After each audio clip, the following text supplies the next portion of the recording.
Assalamualaikum warahmatullahi wabarakatuh. Baiklah, saya Nisa Fitri, NIM 32 akan menjelaskan tentang pengertian efisiensi alokasi.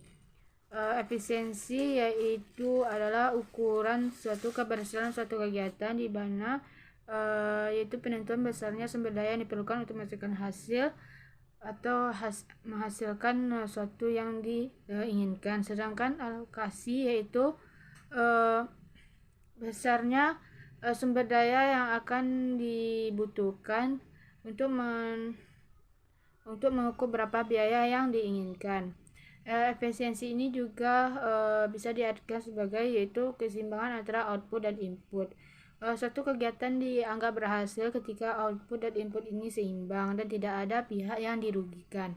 Itulah yang dapat saya sampaikan. Assalamualaikum warahmatullahi wabarakatuh. Assalamualaikum warahmatullahi wabarakatuh. Saya Umi Nuraini Soleha, NIM 32 akan menjelaskan tentang efisiensi alokasi. Yang A yaitu pengertian efisiensi alokasi. Pertama, pengertian efisiensi. Efisiensi adalah keberhasilan seseorang atau suatu organisasi atau suatu usaha yang diukur dari segi besarnya sumber yang digunakan untuk mencapai keberhasilan kegiatan yang dijalankan. Efisiensi merupakan perbandingan antara sumber dan hasil, atau dengan kata lain, efisiensi merupakan perbandingan antara masukan atau input dan keluaran atau output. Konsep efisiensi diawali dari konsep teori ekonomi mikro, yaitu teori produsen dan teori konsumen, di mana teori produsen cenderung memaksimumkan keuntungan dan meminimumkan biaya, sedangkan teori konsumen memaksimalkan utilitinya atau tingkat kepuasannya. Sekian penjelasan dari saya. Assalamualaikum warahmatullahi wabarakatuh.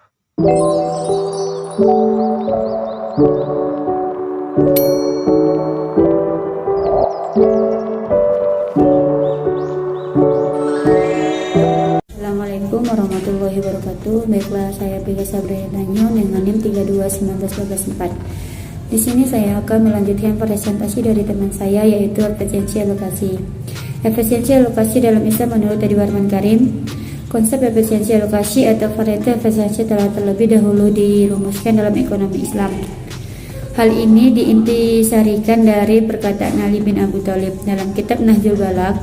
Janganlah kesejahteraan salah seorang di antara kamu meningkat, namun pada saat yang sama kesejahteraan yang lain menurun. Perkataan sahabat ini menjadi dasar bahwasannya ekonomi Islam melarang adanya peningkatan kesejahteraan pribadi dengan menyebabkan kesejahteraan orang lain menurun. Ekonomi Islam melarang adanya pelaku ekonomi yang meningkatkan utilitas pribadi dengan mengurangi utilitas pelaku ekonomi lain. Efisiensi dalam pandangan Islam adalah suatu upaya untuk meningkatkan keuntungan dengan memaksimalkan output yang diperoleh dan mengelola input secara optimal tanpa ada pihak yang terzalimi atau dirugikan, baik orang lain maupun alam. Islam telah mengukur norma-norma yang membedakan dengan konsep konvensional, karena dalam Islam terdapat teori kepemilikan kekayaan, di mana kekayaan yang dimiliki oleh salah satu individu terdapat hak milik orang lain. Efisiensi alokasi dalam konsep ekonomi konvensional dikenal sebagai efisiensi alokasi of goods, yaitu barang dikatakan efisien apabila tidak ada individu yang dapat meningkatkan utilitinya tanpa mengurangi utiliti yang lain. Sayangnya, dalam teori ekonomi konvensional tidak dijelaskan apakah alokasi tersebut adil atau tidak. Adil dapat diartikan sebagai sama-sama rata, akan tetapi dalam konsep ekonomi Islam, adil itu tidak harus sama rata, melainkan yang paling penting adalah tidak menzalimi dan tidak dizalimi. Karena selama MRS dari Jono dan Kirun berbeda, maka mereka akan terus meningkatkan utilitinya. Dengan kata lain, selama MRS-nya berbeda, alokasi belum efisien. Alokasi efisien tercapai ketika MRS setiap orang sama. Baiklah, itu presentasi dari saya. Lebih dan kurangnya saya mohon maaf. Saya akhiri. Assalamualaikum warahmatullahi wabarakatuh.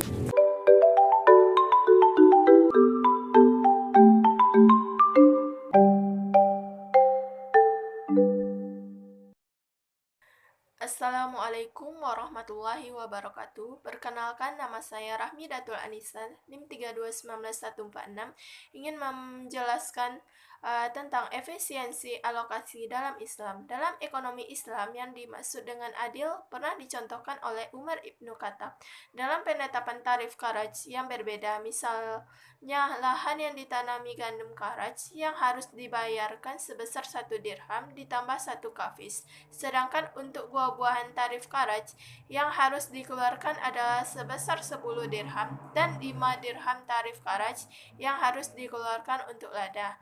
Begitu dalam pembagian harta Baitul Mal,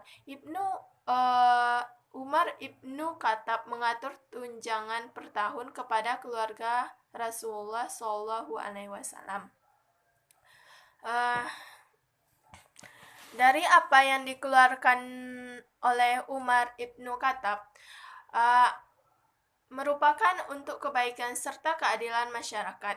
Karena dalam ilmu ekonomi Islam, yang dimaksud dengan adil bukanlah sama rata dan sama rasa, melainkan yang terpenting adalah tidak dizalimi dan tidak menzalimi. Sistem ekonomi Islam telah memiliki tujuan yang berasal dari kegiatan ekonomi Islam yang tidak hanya menyudutkan dalam mencapai keselamatan dunia, melainkan hingga keselamatan akhirat, seperti mewujudkan kebaikan, menghindari keburukan, serta menghilangkan kemudaratan. Konsep ekonomi Islam sangat berpegang teguh dan ketat terhadap skala prioritas. Bahkan dalam menentukan kewajiban zakat, dalam ajaran Islam memberikan karakteristik secara jelas, mulai dari siapa yang wajib menerima zakat hingga aset-aset yang wajib untuk dizakatkan. Begitu dengan sedekah yang dapat dilaksanakan kapan saja dan di mana saja, karena dalam pelaksanaannya sepenuhnya diserahkan pada masing-masing individu. Dalam pelaksanaan zakat maupun sedekah memang seperti tidak ada campur tangan pemerintah, namun secara tidak langsung pemerintah memiliki kewajiban untuk melakukan pembinaan keagamaan masyarakat. Sekian dari saya. Kalau ada yang salah, saya mohon maaf. Assalamualaikum warahmatullahi wabarakatuh. Assalamualaikum warahmatullahi wabarakatuh. Baiklah, saya Rudi Mustika, NIM 3219448 akan menjelaskan tentang efisiensi dalam skala dan efisiensi teknis. Baiklah, pertama saya akan menjelaskan tentang efisiensi dalam skala atau skala efisiensi. Bank dapat dikatakan tercapai tingkat efisiensi apabila bank tersebut dapat beroperasi dalam skala hasil yang berjalan dengan konstan, di mana suatu produksi dikatakan efisien jika pada penggunaan input sejumlah tertentu dapat dihasilkan output yang maksimal, atau untuk menghasilkan output sejumlah tertentu digunakan input yang paling minimal. Yang kedua, efisiensi teknis yaitu technical efficiency. Bank dapat dikatakan efisiensi apabila secara teknis mampu menyatakan bahwa adanya hubungan antara input dan output pada suatu proses produksi. Dengan kata lain, suatu proses produksi dikatakan efisien secara teknis apabila output dari suatu barang tidak dapat lagi ditingkatkan tanpa mengurangi output dari barang lain. Kemudian, input pada perbankan syariah terdiri dari 3 pihak. Yang pertama, dari dana yang berasal dari pemodal atau pemegang saham. Kemudian yang kedua, berasal dari pinjaman lembaga keuangan bukan bank atau pinjaman dari Bank Indonesia. Kemudian yang ketiga, dana berasal dari simpanan, tabungan, dan deposito. Kemudian output tersebut dapat berupa penyaluran dana pada pihak yang membutuhkan dalam bentuk pembiayaan dan kredit jasa. Mungkin inilah presentasi dari saya. Wassalamualaikum warahmatullahi wabarakatuh.